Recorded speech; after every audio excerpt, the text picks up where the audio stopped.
آج کل ولیتی مرغیاں عام ہیں، کیا ان کا کھانا حلال ہے پروڈکٹس کے حوالے سے؟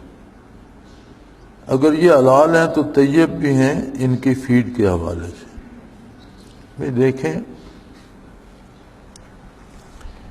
آج کل مرغیاں ہی نہیں، جانور دوسرے بڑے جانور جو ہیں وہ بھی اسی طرح تیار کیے جا رہے ہیں، دمبے بکرے بھی تیار کیے جا رہے ہیں اور گائے بیل اور بھینسیں بھی تیار کی جا رہی ہیں۔ یہ مختلف قسم کی فیڈز انہیں دی جاتی ہے جس سے وہ تھوڑے سے عرصے میں 2-3 مہینوں میں بہت زیادہ وزن بنا جاتے ہیں اور پھر انہیں ذبح کر دیا جاتا ہے اور نئے رکھ لیے جاتے ہیں۔ یہ مرغیوں سے شروع ہو کر اب سارے جانوروں تک پہنچ چکا ہے۔ جانور کے حلال اور حرام ہونے میں اس کی غذا شرط نہیں ہے۔ جانور انسانوں کی طرح مکلف نہیں ہے کہ وہ کیا کھاتا ہے، کہاں سے کھاتا ہے۔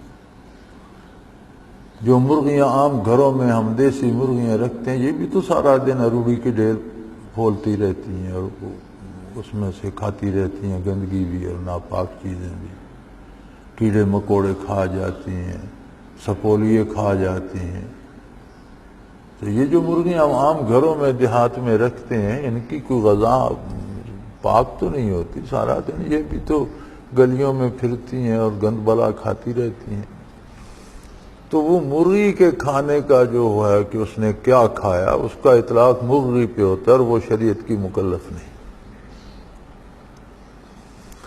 انسان جو مرغی کھاتا ہے اس کے لیے شرط یہ ہے کہ حلال جائز طریقے سے حاصل کی گئی ہو اور اللہ کے نام پر ذبح کی گئی۔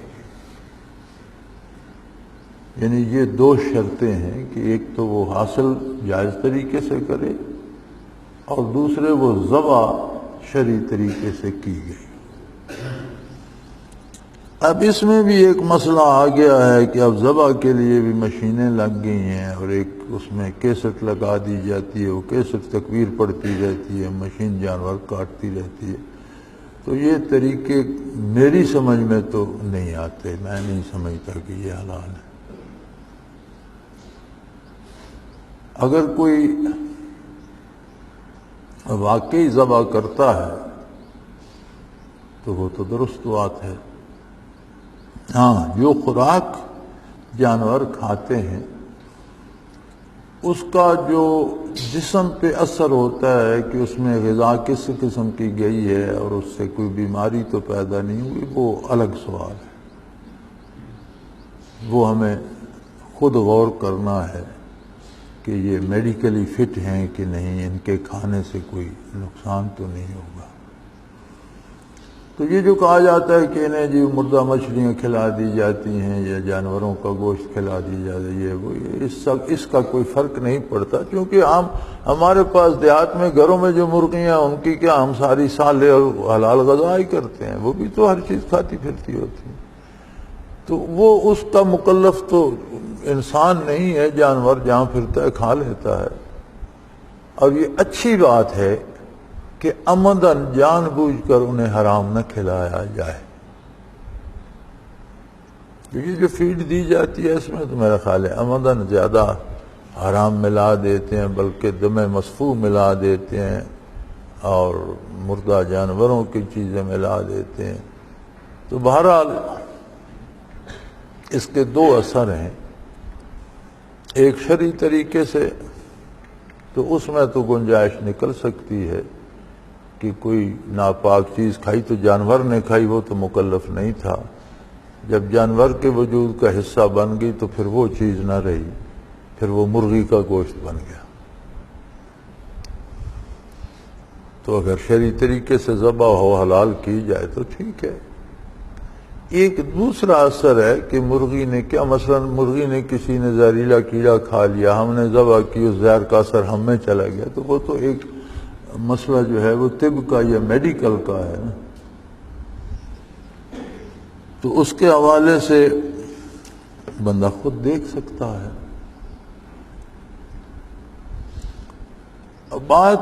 یہ بات میری سمجھ میں نہیں آتی کہ لوگ جہاں رہتے ہیں ہم نے تو یہاں اس علاقے میں وہ زمانہ بھی دیکھا ہے کہ کوئی جانور کسی کو چوٹ لگ جاتی، ٹانگ ٹوٹ گئی، گر گیا کہیں، اسے ذبح کر دیا تو وہ گوشت لوگوں کو کھانے کو ملتا تھا، یا بقرعید پر قربانیاں ہوتی تھیں تو لوگ گوشت کھاتے تھے، یا کسی کی شادی پہ کوئی جانور ذبح ہوتا تو گوشت پکتا تھا، ورنہ سارا سال دال اور سبزی کے سوا کچھ نہیں ہوتا تھا۔ اور وہ لوگ ہم سے صحت مند تھے، تنوع مند بھی تھے، کام بھی ہم سے زیادہ کرتے تھے اور عمریں بھی لمبی تھیں۔ اب باہر سے بھی دوستوں کے آتے ہیں اور یہاں سے بھی یہ، تو جیسے آج یہ سوال آ گیا، سوال یہ پیدا ہوتا ہے کہ روزانہ مرغی کھانے کی ضرورت کیا ہے؟ سبزی بھی تو پکائی جا سکتی ہے، دالیں بھی تو کھائی جا سکتی ہیں، تو ہم تو لسی کے گھونٹ کے ساتھ بھی روٹی کھا لیتے ہیں، 2 گھونٹ لیتے ہیں۔ میں کئی دن ہری مرچ یا پیاز سے روٹی کھا کر لسی پیتا ہوں، تو میں کو آپ سے کمزور تو نہیں ہوں۔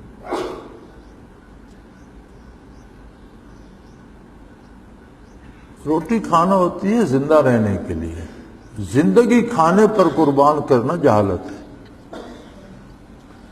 کہ بندہ کچھ چیزیں کھا کر وقت سے پہلے مر جائے، یہ ضروری نہیں ہے۔ ضروری یہ ہے کہ صالح، صاف، پاکیزہ، حلال غذا کھائی جائے۔ اگر فارمی مرغی کے گوشت میں کسی کو شبہ تو نہ کھائے، یار مرغی کھائے بغیر بھی تو گزارا ہوتا ہے۔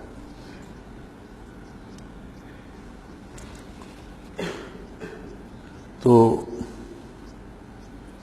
میں نے ان کی دونوں حیثیتیں عرض کر دیں، جو کچھ اللہ کریم نے میری سمجھ میں دیا تھا کہ اس کے 2 اثرات ہیں، شرعی اور طبی۔ تو دونوں کو دیکھنا چاہیے۔ شرعاً یہ بات بھی اگر حرام نہ ہوئی تو مکروہ تحریمی تو ہوگی کہ ایسی چیزیں کھائی جائیں جن سے صحت خراب ہو۔ ایک تو ڈاکٹری پرہیز ہوتی ہے نا، شرعاً بھی جان بوجھ کر اپنی جان کو ہلاکت میں ڈالنے کا کوئی جواز نہیں ہے۔ اور کوئی چیز بھی انسان کھا لے، اس کا ذائقہ صرف زبان اور حلق تک رہتا ہے، حلق سے نیچے اتر گئی تو سب ایک۔ پیٹ میں کوئی کڑوا نہیں ہے، کوئی میٹھا نہیں ہے، کوئی تلخ نہیں ہے، کوئی شیریں نہیں ہے، یہ سارا ٹیسٹ زبان تک رہتا ہے۔ تو میں زبان کے چسکے کے لیے بندہ ایسی چیزیں کھائے جو اس کی صحت خراب کریں، یا ایسی چیزیں کھائے جو ایمان ہی خراب کرتے ہیں، تو کیا فائدہ؟ تو کھانے والے کو بھی اپنی ضرورت کا، اپنے وسائل کا احساس رکھنا چاہیے۔ اب یہاں جنہوں نے سال بھر گوشت نہیں کھایا، وہ باہر جاتے ہیں تو پھر باہر سے کہتے ہیں جی یہاں حلال گوشت نہیں ملتا، اب کیا کریں، مجبوری ہے حرام کھانا۔ بھئی یار یہاں تو دال پہ عمر گزار رہے تھے، وہاں بھی دال کھاتے رہو۔ یعنی کوئی فرض واجب تو نہیں ہے نا کہ روز گوشت کھایا جائے۔ جو پروٹین گوشت میں ہوتی ہیں وہ ساری پروٹین مختلف سبزیوں اور مختلف دالوں میں بھی مل جاتی ہے۔ یعنی یہ ضروری نہیں کہ وہ غذائیت ساری گوشت ہی میں ہوتی ہے۔ جو گوشت میں جو پروٹین اور انسانی بدن کے لیے جو ضروری چیزیں گوشت میں ہوتی ہیں، وہ مختلف دالوں میں، مختلف پھلوں میں، مختلف سبزیوں میں بھی ہوتی ہیں۔